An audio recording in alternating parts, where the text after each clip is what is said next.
Good morning. So ಇವತ್ತು day 3. ಇವಾಗ ಎದ್ದೆ ನಾನು. ಬರತ್ತವ್ರು ಇನ್ನೂ ಎದ್ದಿಲ್ಲ.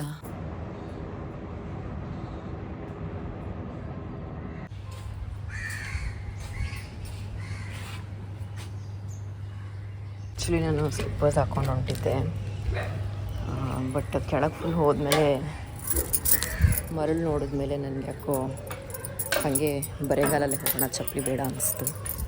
ಸೊ ಇವಾಗ ಮತ್ತೆ ಮೇಲೆ ಬಂದು ಹೋಗ್ತಾಯಿದ್ದೀನಿ.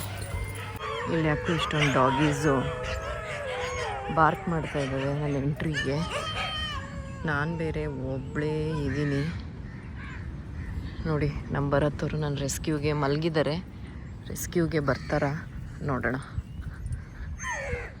ನಾನೇನಾದ್ರು ನೆಕ್ಸ್ಟ್ ವಿಡಿಯೋ ಅಪ್ಲೋಡ್ ಮಾಡಿಲ್ಲ ಅಂದರೆ ನನ್ನ ಡಾಗೀಸ್ ಕಚ್ಚಿದೆ ಅಂತ. Feel so good.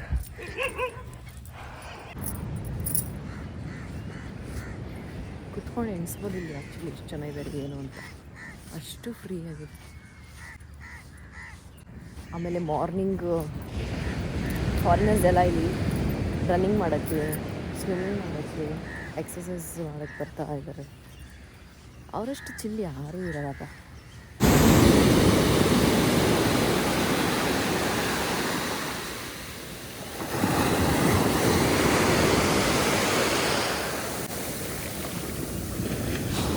ನಿನ್ನೆ ಬ್ಲಾಗಲ್ಲ ನಿಮ್ಗೆ ಆ್ಯಕ್ಚುಲಿ ಸಮುದ್ರನ ಸರಿಯಾಗಿ ತೋರಿಸಿಲ್ಲ ಅನಿಸುತ್ತೆ ಅಲ್ವಾ? ನಾನು ಫುಲ್ ಆ ಸೈಡ್ ಕೂತಿದ್ದೆ ನಮ್ಮ ರೂಮ್ ಎದುರುಗಡೆ, ಬಟ್ ಅಲ್ಲಿ ಯಾರೂ ಇಲ್ಲ, ಬೋರ್ ಆಗ್ತಾಯಿತ್ತು. ಅಟ್ಲೀಸ್ಟ್ ಈ ಕಡೆ ಸ್ವಲ್ಪ ಟೂರಿಸ್ಟ್ಗಳಿದ್ದಾರೆ,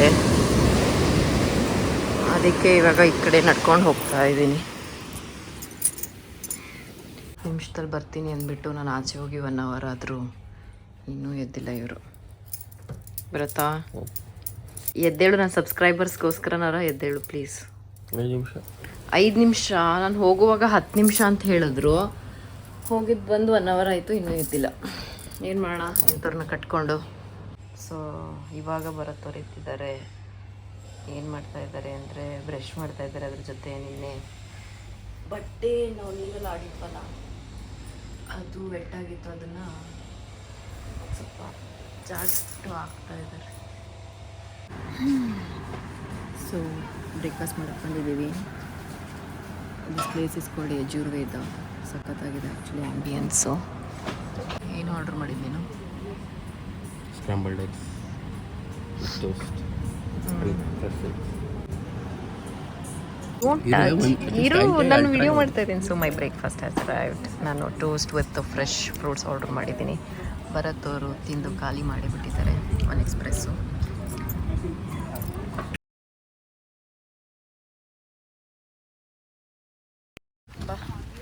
ಲಾಸ್ಟ್ ಬ್ರೇಕ್ಫಾಸ್ಟ್ ಆಯಿತು. ಇವಾಗ ಫುಡ್ ಚೆನ್ನಾಗಿತ್ತು ಆ್ಯಕ್ಚುಲಿ. ಇವಾಗ ರೂಮ್ ಹತ್ರ ಹೋಗ್ತಾ ಇದ್ದೀವಿ. ಇವಾಗ ಚೆಕ್ಔಟ್ ಆಗಬೇಕು ಆ್ಯಕ್ಚುಲಿ. ನಾವು ಆ್ಯಕ್ಚುಲಿ ಇದ್ದಿದ್ದು ಸೌತ್ ಗೋವಾದಲ್ಲಿ, ಇವಾಗ ನಾರ್ತ್ ಗೋವಾಗೆ ಹೋಗ್ತಾ ಇದ್ದೀವಿ. ಹೇಗೆ ಅನಿಸ್ತಾ ಇದೆ? ನನಗೆ ಈ ಬೀಚ್ನ ಬಿಟ್ಟು ಹೋಗೋಕ್ಕೆ ಮನಸ್ಸಿಲ್ಲ ಆ್ಯಕ್ಚುಲಿ. ನಾನು ಇಲ್ಲಿ ಒಂದಿನ ಸ್ಟೇ ಆಗೋಣ ಅಂತ ಹೇಳ್ತಾ ಇದ್ದೀನಿ. ಬಟ್ 2 ದಿನ ಇದ್ವಲ್ಲ. ಬಟ್ ಇವ್ರಿಗೆ ಯಾವ ರೀತಿ ಅಂದರೆ ಆಗಲೇ ನಾರ್ತ್ ಗೋವಾ ಹತ್ರನೂ ಅವರು ಬುಕ್ ಮಾಡಿಬಿಟ್ಟಿದ್ದಾರೆ ಅಂತೆ. ಬಟ್ ಕ್ಯಾನ್ಸಲ್ ಮಾಡೋಣ ಅಂತ ಯೋಚನೆ ಮಾಡಿ but end of the day ಇಲ್ಲ, ಹೋಗೋಣ. ಯಾಕಂದರೆ ಇವ್ರಿಗೆ ಸ್ವಲ್ಪ ವಾಟರ್ ಸ್ಪೋರ್ಟ್ ಆ್ಯಕ್ಟಿವಿಟೀಸ್ ಎಲ್ಲ ಮಾಡಬೇಕಂತ ಆಸೆ ಇದೆ. ನಾನು ಮಾಡಲ್ಲ. ಸೊ ಆಡ್ಕೊಂಡು ಬರೋಣ. ಸೊ ಇವಾಗ ನಾರ್ತ್ ಗೋವಾಗೆ ಹೋಗ್ಬೇಕು ನಾವು. ಅಲ್ಲೆಲ್ಲಿ ಹೋಗ್ತೀವಿ, ಎಲ್ಲಿ ಸ್ಟೇ ಆಗ್ತೀವಿ ಅಂತ ತೋರಿಸ್ತೀನಿ. I miss this beach. ಎಷ್ಟು ಚೆನ್ನಾಗಿತ್ತು. ಬನ್ನಿ ಇವಾಗ ಬ್ಯಾಗ್ಸ್ ಎಲ್ಲ ಪ್ಯಾಕ್ ಮಾಡಿ ಹೊರಡಬೇಕು. Let's go. ನೋಡಿ ಗೈಸ್, ಬರತ್ತವ್ರ ಔಟ್ಫಿಟ್ಟು. ಆ ಬ್ಯಾಗ್ ಯಾಕಪ್ಪ, ಸಾಕು. ನಾವಿವಾಗ ಫೈನಲಿ ನಾರ್ತ್ ಗೋವಾ ಹತ್ರ ಬಂದಿದ್ದೀವಿ. ಪ್ಲೇಸು ಯಾವುದಪ್ಪ ಗೊತ್ತಾಗ್ತಾ ಇದೆ, ಹೇಳ್ತೀನಿ. ರೆಸಾರ್ಟ್ ಫೆರೋ ಅನ್ನೋ ರೆಸಾರ್ಟಿಗೆ ಬಂದಿದ್ದೀವಿ. ಚೆನ್ನಾಗಿದೆ. ಇಲ್ಲಿ ಪೂಲ್ ಇದೆ, ತೋಟ ಇದೆ, ಮಾವಿನ ತೋಟ ಇದೆ, ಹಲಸಿನ ತೋಟ ಇದೆ. ಆ್ಯಂಡ್ ಇವಾಗ ಫ್ರೆಶ್ ಅಪ್ ಆಗಿ ನಾವು ಟೈಮ್ ಆಗೋಗ್ಬಿಟ್ಟಿದೆ 3:30. ಊಟ ಮಾಡೋಕ್ಕೆ ಹೋಗ್ತಾಯಿದ್ದೀವಿ. ಏನು ಹೇಳಬೇಕು ಅಂದರೆ ನಾನು ಸಿಕ್ಕಾಬಡೆ ಟಯರ್ಡ್ ಆಗಿಬಿಟ್ಟಿದೆ ನೋಡಿ.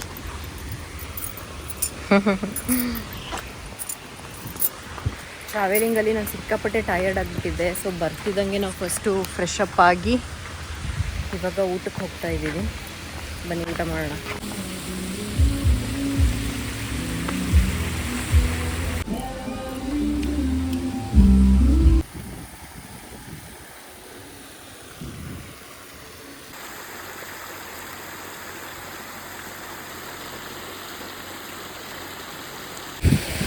ಸೊ ಗೈಸ್ ಸ್ವಲ್ಪ ಪೂಲಲ್ಲಿ ಆಟ ಆಡಿದ್ವಿ, ಬಟ್ ತುಂಬ ಕೆಮಿಕಲ್ ಇದೆ ಅಂತ ಅನಿಸ್ತು, ಅದಕ್ಕೆ ಜಾಸ್ತಿ ಹೊತ್ತು ಮಾಡಲಿಲ್ಲ.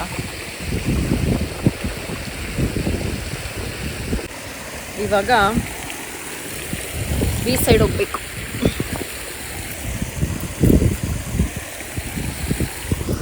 ಇವಾಗ ಫ್ರೆಶ್ ಅಪ್ ಆಗಿ ಬಾಗ ಬೀಚ್ ಹತ್ರ ಹೋಗ್ತಾ ಇದ್ವಿ. ಕರೆಕ್ಟಾಗಿ ಸನ್ಸೆಟ್ ಟೈಮ್. ಇವಾಗ ನಿಯರ್ ಬೈ ನಮಗೆ ಬಾಗ ಬೀಚ್ ಇದೆ, ಇನ್ನೂ 2-3 ಬೀಚ್ ಇದೆ. ಬಟ್ ಬಾಗ ಬೀಚ್ ಹತ್ರ ಹೋಗೋಣ ಅಂತ ಪ್ಲ್ಯಾನ್ ಮಾಡಿದ್ದೀವಿ. ಕ್ಯಾಬ್ ಬುಕ್ ಮಾಡಬೇಕು ಇವಾಗ. ಸೊ ಗೈಸ್ ನಾವಿವಾಗ ಸ್ಕೂಟರ್ನ ರೆಂಟ್ ಮಾಡಿಬಿಟ್ಟು ಬಾಗ ಬೀಚ್ಗೆ ಹೋಗ್ತಾ ಇದ್ದೀವಿ. ಕಾರಲ್ಲಿ ಓಡಾಡಿ ನನಗೆ ಸಾಕಾಗೋಗಿತ್ತು. ಕಿಲೋಮೀಟರ್ ಐತೆ.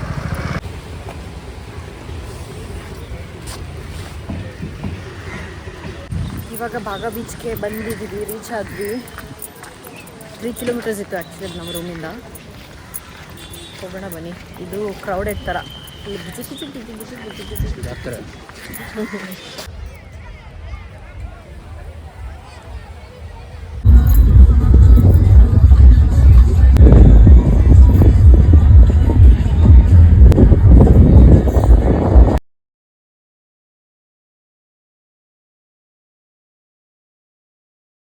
The next day.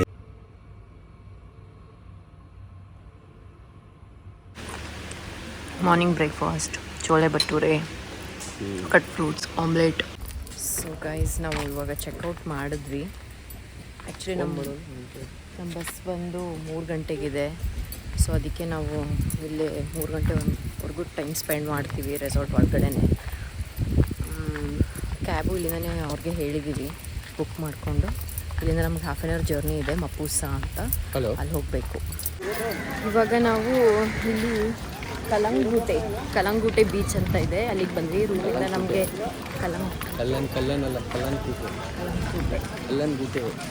ಕಲ್ಲಂಗೂಟೆ ಬೀಚಿಗೆ ಬಂದಿದ್ದೀವಿ. ರೂಮಿಂದ ಒಂದು 3-4 ಕಿಲೋಮೀಟರ್ಸ್ ಆಯಿತು. ಸೊ ಅಲ್ಲಿ ಬೋರ್ ಆಗ್ತಾ ಇತ್ತಲ್ಲ, ಇದನ್ನಾರು ನೋಡೋಣ, ಎಕ್ಸ್ಪ್ಲೋರ್ ಮಾಡೋಣ ಅಂತ ಬಂದಿದ್ದೀವಿ. ಚೆನ್ನಾಗಿದೆ ಆ್ಯಕ್ಚುಲಿ. ಇಲ್ಲಿ ಅಷ್ಟೊಂದು ಸ್ವಲ್ಪ ಕ್ರೌಡ್ ಕಡಿಮೆ ಇದೆ, ಅಂದರೆ ಡೇ ಟೈಮ್ ಅಲ್ವಾ, ಅದಕ್ಕೆ ಈವ್ನಿಂಗ್ ಅಂದರೆ ಜಾಸ್ತಿ ಇರುತ್ತೆ. ನೋಡಿ ಈ ಥರ ಕಾಣಿಸುತ್ತೆ ನಿಮಗೆ ಬೀಚ್.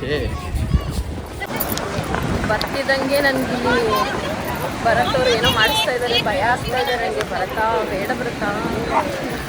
ಬೋಟಲ್ಲಿ ಹೋಗ್ತಾ ಇದ್ದೀವಿ, ನಂಗೆ ಆಗ್ತಾ ಇದೆ, ಭಯ ಆಗ್ತಾ ಇದೆ. ದೇವ್ರೇ ಕಾಪಾಡಪ್ಪ.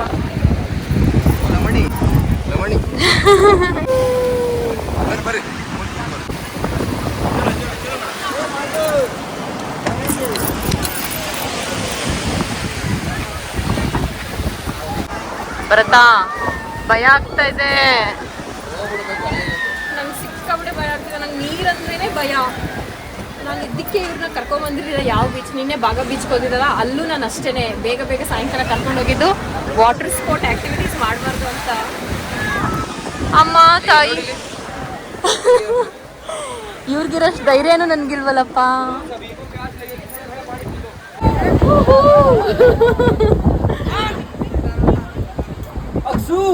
सामने से पानी आएगा क्या? नहीं ना?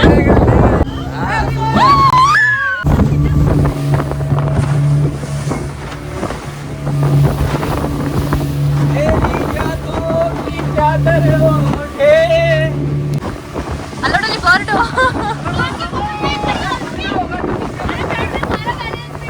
बैलेंस होना है ना भैया, balance. Don't worry. This is my first time. अरे मैडम मैं कौन सा यहीं रहता हूँ.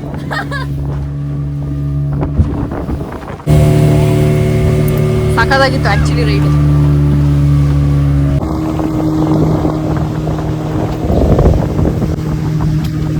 ಸಖತ್ತಾಗಿತ್ತು ಆ್ಯಕ್ಚುಲಿ. ಇನ್ನೂ ಬೇಕು ಅಂತ ಅನಿಸ್ತಾ ಇತ್ತು ಅಲ್ಲ. ಸಖತ್ತಾಗಿತ್ತು ಫಸ್ಟ್ ಟೈಮ್. ಬೇಡಪ್ಪ ಬೇಡ, ಇನ್ಯಾವುದು ಬೇಡ, ಸಾಕು ನಂಗೆ ಅವೆಲ್ಲ ಬೇಡ.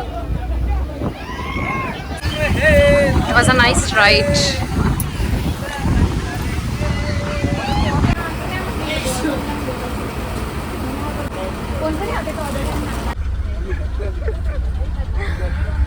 ವಿಧಿವರಹವೆಂತ ಘೋರ. ಸೊ ಗೈಸ್ ಇವಾಗ ನಾವು ಮನೆಗೆ ಹೋಗ್ತಾ ಇದ್ದೀವಿ, ಬಸ್ಸಲ್ಲಿದ್ದೀವಿ. ಏನೇನೋ 1 ಅವರಲ್ಲಿ 3 o'clock ಎಷ್ಟಿಗೆ ಇವಾಗ ಟೈಮ್ 4 o'clock ಆಯ್ತಾ 5 o'clock 2 ಅವರ್ಸಲ್ಲಿ ಏನೇನೋ ಆಗೋಗ್ಬಿಡ್ತು ನಮ್ಮ ಲೈಫಲ್ಲಿ. ಅದೆಲ್ಲ ಹೇಳೋಕ್ಕಾಗಲ್ಲ ಇವಾಗ. ಬಟ್ ಇವಾಗ back to Mysuru, back to work, bye to Goa ಹೋಗೋಣ ಇಷ್ಟೇ. ನಮ್ಮ ಗೋವಾ ಬ್ಲಾಗ್ ಮುಗೀತು ಇಲ್ಲಿಗೆ. ಐ ಹೋಪ್ ನೀವು ಈ ಬ್ಲಾಗ್ನ ಇಷ್ಟಪಟ್ಟಿದ್ದೀರಾ ಅಂದ್ಕೊಳ್ತೀನಿ, ಈ ಸೀರೀಸ್ನ. ಸೊ ನೆಕ್ಸ್ಟ್ ಇನ್ನೊಂದು ಬ್ಲಾಗಲ್ಲಿ ಸಿಗ್ತೀನಿ. ಅಲ್ಲಿವರೆಗೂ ಸಿ ಯು, ಟಾಟಾ, ಬಾಯ್.